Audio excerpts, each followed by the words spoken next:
Nos encontramos en el estuario. ¿Ese control se empieza a perder en qué momento?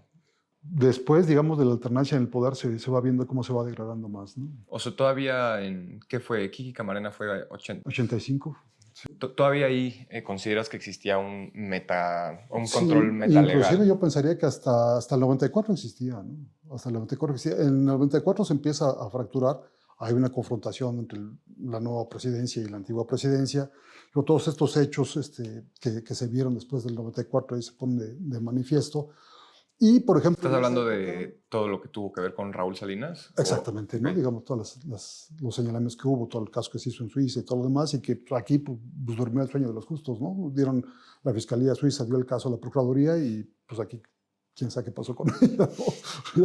Ya sabes. Entonces, y por ejemplo, en el siguiente sexenio, el de Zedillo, fue justamente en el que se pretendió, pues, enfrentar todo este problema de grave corrupción que había en la Procuraduría General de la República, que había sido evidente. Tú recordarás que hubo un caso, por ejemplo, de un subprocurador antinarcóticos que era Mario Ruiz Massieu, que en Estados Unidos lo detuvieron con una cantidad de dinero que excedía aquella que puedes pasar sin reportar. Ese dinero se investigó y hay sentencia condenatoria respecto a ese dinero, de que ese dinero provenía del narcotráfico.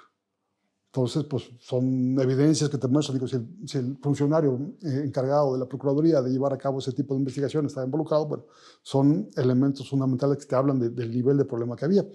En el siguiente sexenio, decía yo, se trata de evitar, digamos, esa situación pues de corrupción tan fuerte que había en la Procuraduría con una estrategia que resultó mucho más cara, ¿no? Mucho más cara y con efectos colaterales que pues se mantienen hasta la fecha. ¿A qué me refiero?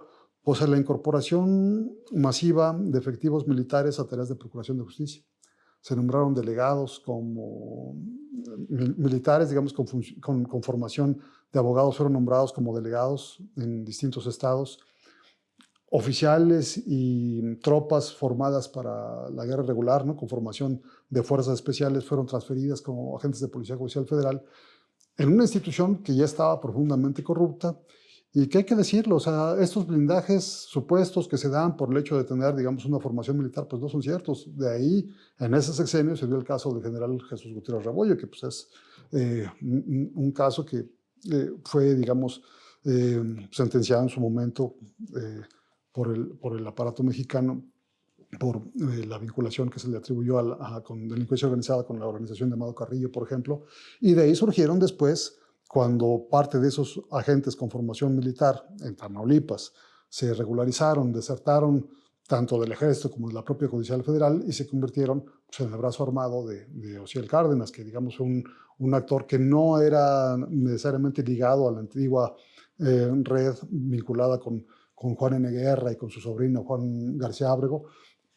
digamos, estaba local, pero digamos, surgió justamente cuando esta estructura ya había colapsado, pero que se potencia justamente pues, gracias a la capacidad de fuego que le dan esos actores, que no es que los antiguos traficantes fueran poco crueles, no, por supuesto, había crueldad, pero no tenían una capacidad técnica de ejercicio de la violencia tan sistemática como esos que eran actores formados por el propio Estado, ¿no? Entonces, esas secuelas pues las estamos padeciendo ahora con grupos delictivos que han cobrado un perfil pues incluso paramilitar. Paramilitar hay que entenderlo no en un sentido ideológico, sino en un sentido del término con el cual, por ejemplo, un diccionario de defensa en Estados Unidos te define el término paramilitar, que es estructuras armadas que se asemejan en términos de entrenamiento o función a estructuras militares. Metodológico. Exactamente, ¿no? Entonces, si lo despojas de la parte ideológica, o sea, no estamos diciendo que sea lo mismo que los paramilitares colombianos, pero en términos operativos son paramilitares, los formaron para eso, ¿no? Y esos grupos de fuerzas especiales pensados en una guerra regular están diseñados además para generar ese tipo de milicias, que fue lo que hicieron a lo largo del país y pues ahora tienes una multiplicidad de grupos semejantes, ¿no?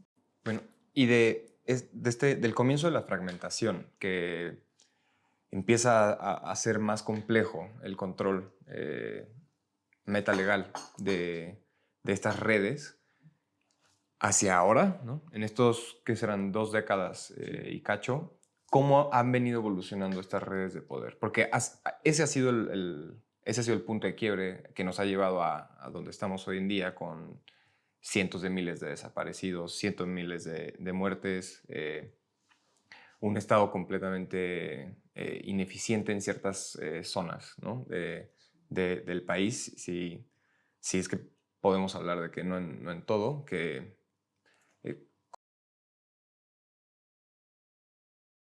En algunos casos se aprecian indicios que te muestran que evidentemente ya no es una cuestión de un solo partido, ¿no? Te muestran pues, multiplicidad de actores involucrados en ellas. Claro que ahora con el juego electoral la dificultad es que logran tener, digamos, una permanencia más larga, ¿no? Hay indicios en algunos lugares donde tú veías, por ejemplo, actores de distinto partido vinculados con actores delictivos de la misma organización, ¿no? Por ejemplo, a pesar de que eran formalmente contrapuestos por ser de partidos diferentes, eventualmente podían tener, digamos, un interés compartido en la protección hacia determinado tipo de grupo.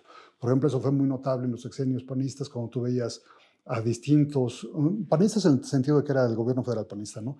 Tú veías indistintamente municipios gobernados por el PRI o por el PAN que estaban, digamos, manteniendo, digamos, una cooperación con actores vinculados, por ejemplo, a los Beltrán Leiva, ¿no? Por decirte algo, ¿no? Ese es un rasgo.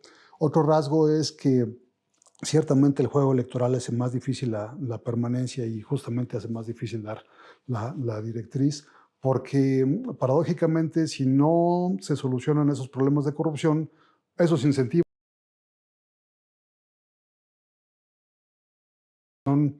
para que entonces la lógica de control legal funcione, ¿no?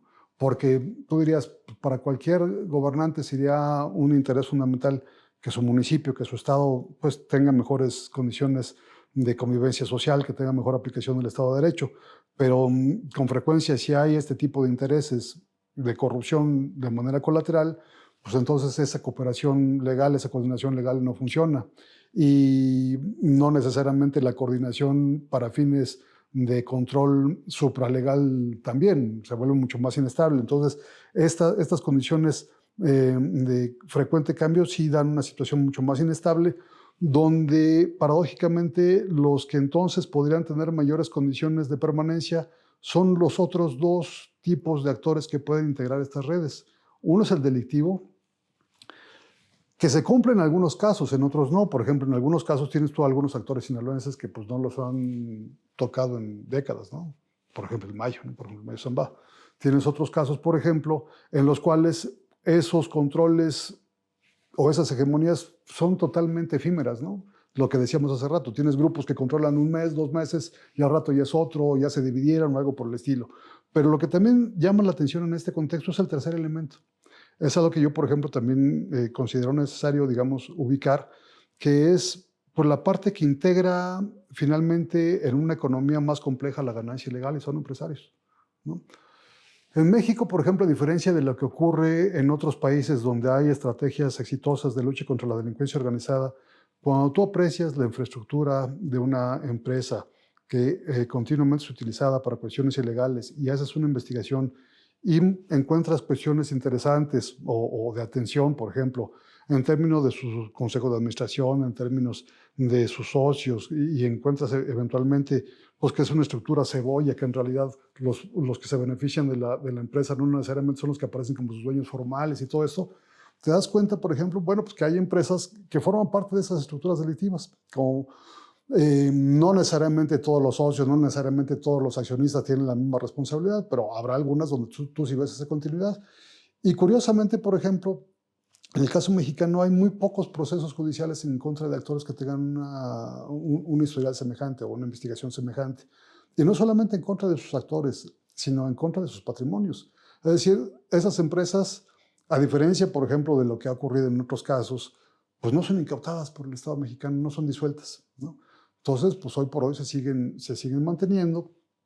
Sus propios accionistas con frecuencia, cuando han sido, digamos, investigados, pues libran los casos en esa situación de impunidad selectiva y se mantienen entonces como un elemento de estabilidad que probablemente y paradójicamente pueden ahora tener más perdurabilidad de la que tenían incluso, por ejemplo, los actores delictivos, porque esos se siguen matando con frecuencia, o los actores políticos que ahora en este nuevo esquema van y vienen. Entonces, ese es un nuevo factor de atención que hoy por hoy en México me parece a mí que está subatendido, ¿no?